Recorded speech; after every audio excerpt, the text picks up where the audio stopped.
শুরু হচ্ছে মায়ের আগমনে আমাদের কুটি পুজোর মধ্য দিয়েই আমরা প্রতি বছর দুর্গাপুজোর শুভারম্ভ করে থাকি। আজকে আমাদের সেই কুটি পুজোর অনুষ্ঠানটি এখান থেকে শুরু করতে যাচ্ছি।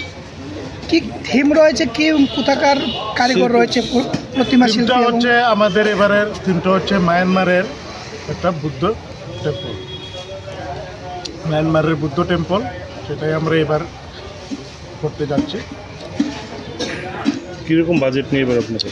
দেখুন, বাজেট আমাদের কোনো বছরই কোনো কিছুতে ঠিক থাকে না। আমাদের প্রতি বছর বাজেট আনলিমিটেড হয়ে থাকে। আমরা পুজোর সময় আমরা খরচ করি, আমরা যেদিন বাৎসরিক হিসাব হয় সেদিন আমাদের বাজেট থাকে। কাজেই বাজেট আমাদের কোনো বছরেই শান্তিপাড়া বরাবরই আমরা বিগ বাজেটের পুজো করে থাকি। আলোকসজ্জা কি থাকবে এবার, কোনো এক্সট্রা আকর্ষণ? আলোকসজ্জা এবার এক্সট্রা কোনো কিছু না, তা না হলেও নানা রকমের লাইটিংয়ের